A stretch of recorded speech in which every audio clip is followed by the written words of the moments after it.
Assembly will hear an address of His Excellency Matamela Cyril Ramaphosa, President of the Republic of South Africa. I request protocol to escort His Excellency. On behalf of the General Assembly, I have the honor to welcome His Excellency Matamela Cyril Ramaphosa, President of the Republic of South Africa, and to invite him to address the Assembly. President of the 78th session of the UN General Assembly, the United Nations Secretary General, Mr. Antonio Guterres, Excellencies, heads of state and government, ministers, and ladies and gentlemen. 78 years ago, in the aftermath of the Second World War, the nations of the world made a solemn commitment to save future generations from the horror and the suffering of war. Through the United Nations Charter, these nations accepted a shared mandate to foster peace and promote fundamental human rights, to promote social progress, and to ensure that there's a better standard of life for all.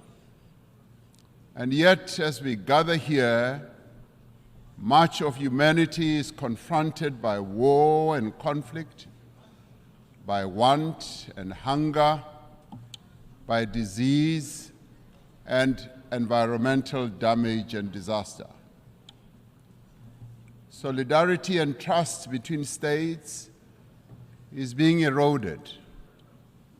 Inequality, poverty, and unemployment are deepening across many nations in the world.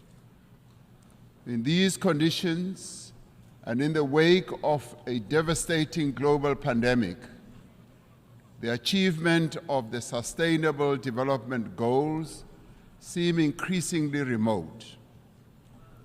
At the moment when every human effort should be directed towards the realization of Agenda 2030, our attention and our energies have once again been diverted by the scourge of war. But these woes, these divisions, these seemingly intractable troubles can and must be overcome. Over millennia, the human race has demonstrated an enormous capacity for resilience, for an ability to resolve problems, for adaptation, innovation, compassion, and solidarity. At this moment, we are all called upon to reaffirm these essential qualities that define our common humanity. These qualities must be evident in how we work together as a global community and as nations of the world to end war and conflict. South Africa has consistently advocated for dialogue, for negotiation and diplomacy to prevent and end conflict and achieve lasting peace. It has committed itself as a country to the promotion of human rights, human dignity, justice, democracy, and to the adherence of international law. From the experience of our own journey, from the evil system of apartheid, which was declared a crime against humanity by this very organization, to democracy, we value the importance of engaging all parties to conflicts to achieve peaceful, just, and enduring solutions. It is these principles that inform South Africa's participation in the African Peace Initiative, which seeks a peaceful resolution of the conflict between Russia and Ukraine. In this conflict, as in all conflicts, we have insisted that the UN Charter's principle of respect for the territorial integrity of every country should be upheld. Our participation in the African Peace Initiative, supported by 7 countries from the African continent, is informed by a desire to see an end to the suffering of those most directly affected by the conflict and the millions on our own continent and across the world who, as a result of the conflict, are now vulnerable to worsening hunger and deprivation.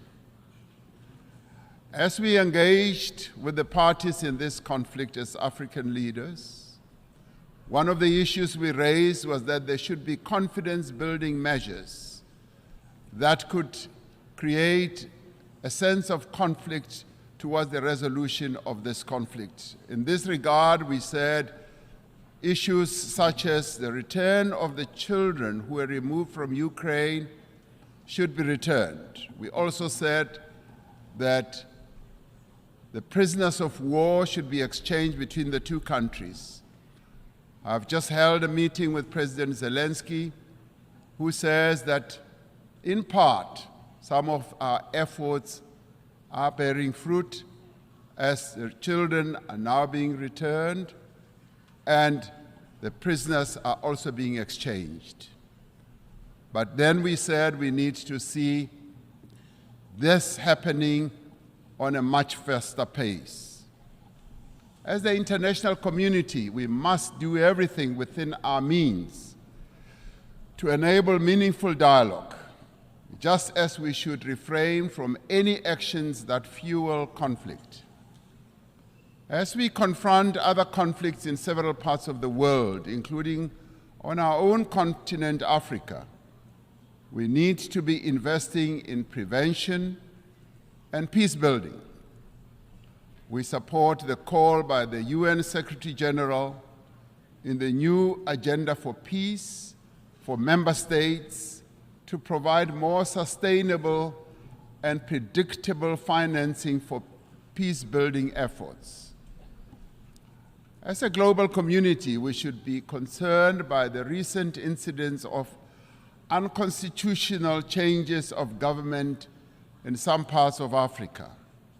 The global community needs to work alongside the African Union to support peace efforts in the DRC, in Libya, Sudan, Somalia, Mali, Central African Republic, South Sudan, North Mozambique, the Great Lakes region, the Sahel, Niger, and the Horn of Africa.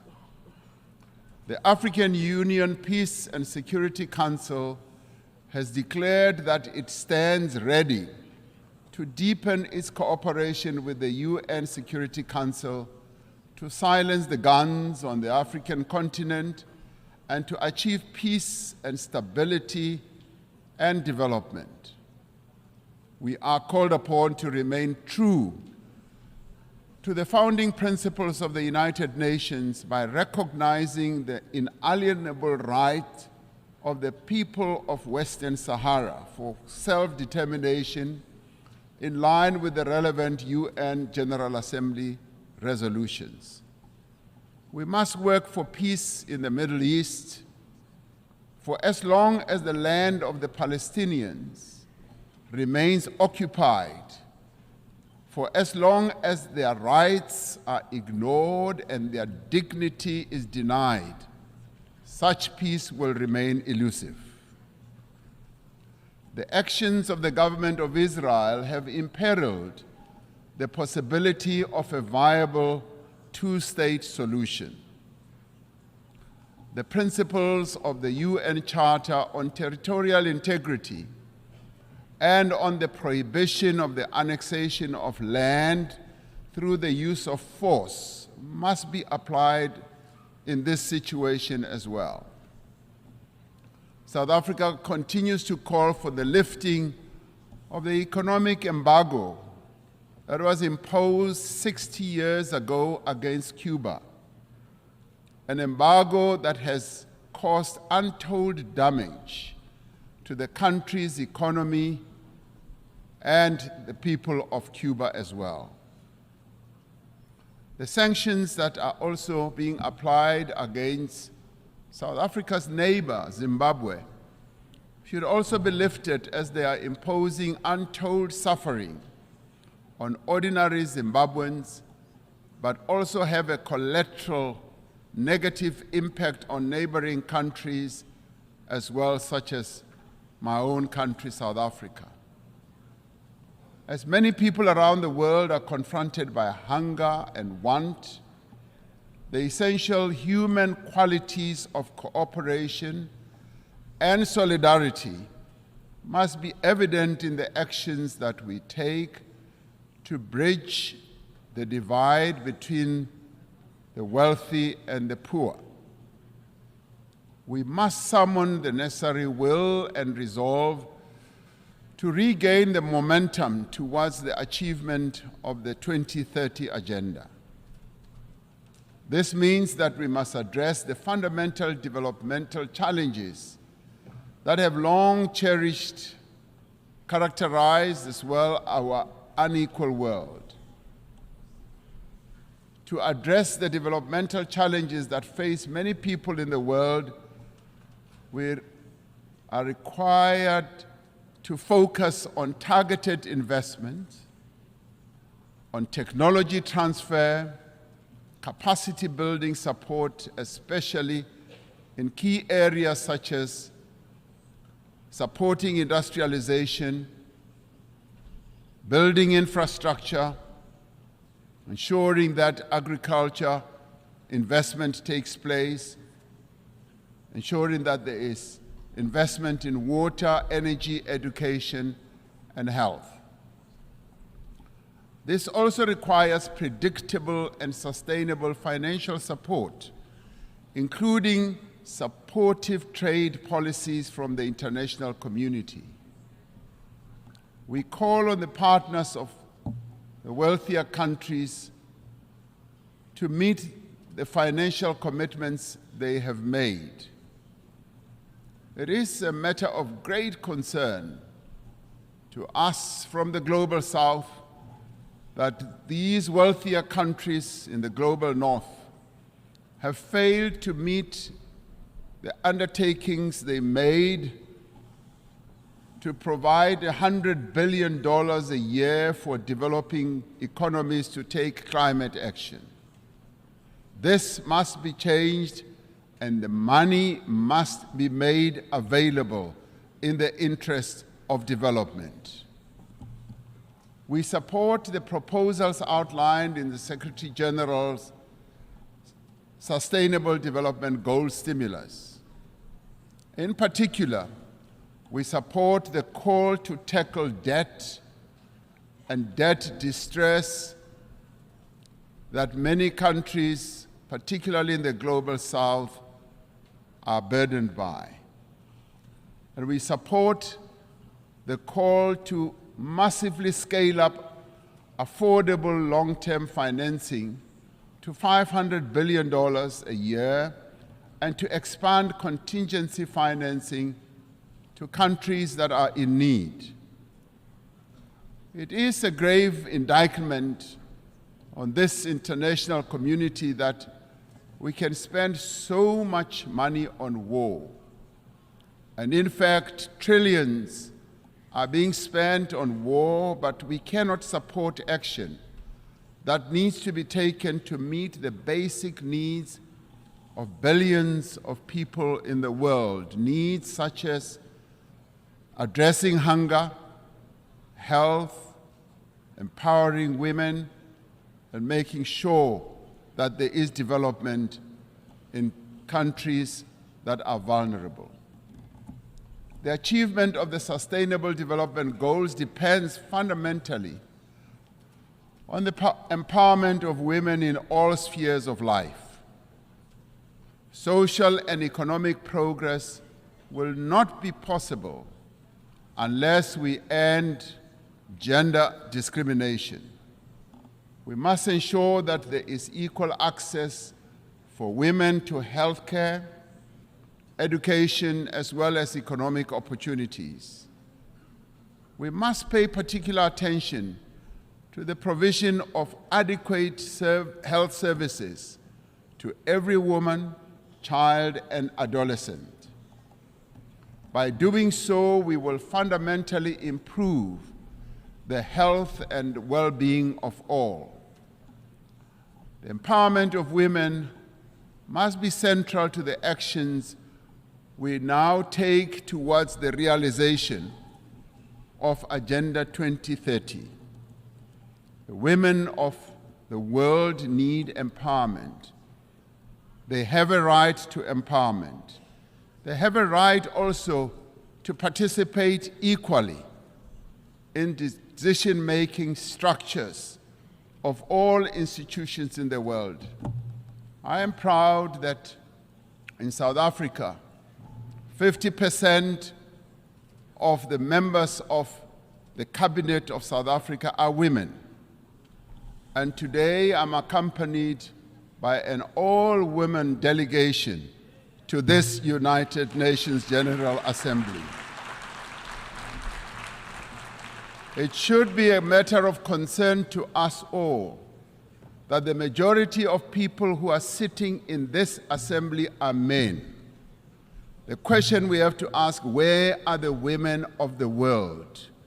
The women of the world have a right to be here to represent the views of women across the world.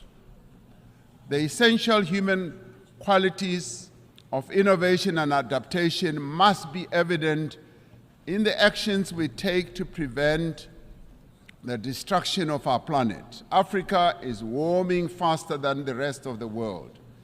We are told that the 20 climate hotspots in the world that we have, we find 17 of them in Africa.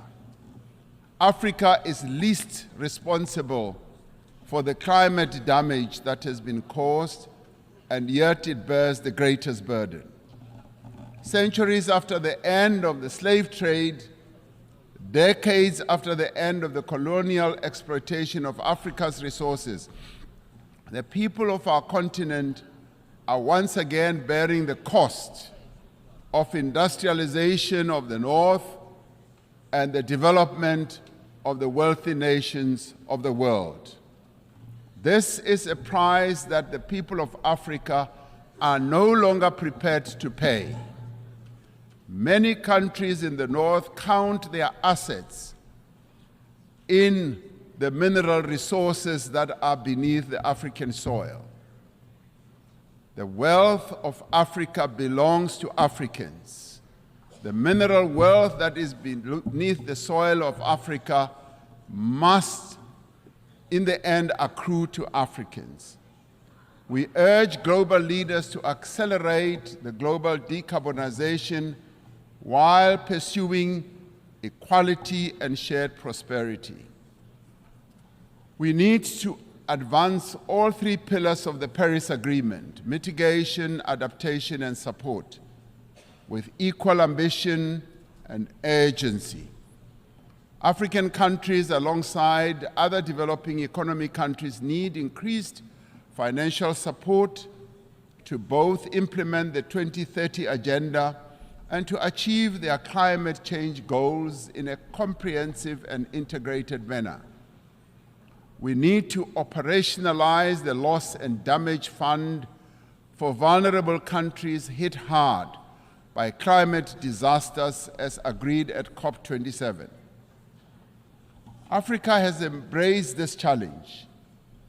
Africa is determined to deploy smart, digital, and efficient green technologies to expand industrial production, to boost agricultural yields, to drive growth and create sustained employment for Africa's people. As the global community, we must ensure the essential qualities that define our humanity are evident in the institutions that manage the conduct of international relations. We require institutions that are inclusive, that are representative, that are democratic and advance the interests of all nations. We require a renewed commitment to multilateralism based on clear rules and supported by effective institutions. This is the moment to proceed with the reform of the United Nations Security Council, to give meaning to the principle of the sovereign equality of nations, and to enable the Council to respond more effectively to current geopolitical realities. We are pleased that the common African position on the reform of the Security Council is increasingly enjoying wide support. This process must move to text-based negotiations, creating an opportunity for convergence between member states. The recently held BRICS summit in Johannesburg also affirmed the view that the United Nations Security Council should be reformed and should ensure that those who are not represented, that is, nations that are not represented, are also represented. We must ensure that the voice of the African continent and the Global South is strengthened in the United Nations and broader multilateral system. All the peoples represented here in this United Nations had their origins in Africa. In Africa, they developed the tools and capabilities to spread across the world and achieved remarkable feats of development and progress. And all this was due to the skills and the talent that originated from the African continent. Despite its history, despite the legacy of exploitation, colonialism, and subjugation, despite the ongoing challenge of conflict and instability, Africa is determined and ready to regain its position as a site of human progress. The era of African development has arrived. Through the African Continental Free Trade Area, which is creating a wider, seamless trading area and also accelerated interconnectivity, African countries are mobilizing their collective means and resources to achieve shared prosperity. Through this treaty, African countries are establishing for themselves the foundation for a massive increase in trade, accelerated infrastructure development, regional integration, and sustainable industrialization. As the global community, we have the means and we have the desire to confront and overcome enormous challenges that face humanity today. As the nations gathered here in this General Assembly, let us demonstrate that we have both the will as well as the resolve to secure a peaceful, prosperous, and sustainable future for our world, but more importantly, for future generations that will follow, leaving no one behind. That is the duty that we all now have. I thank you.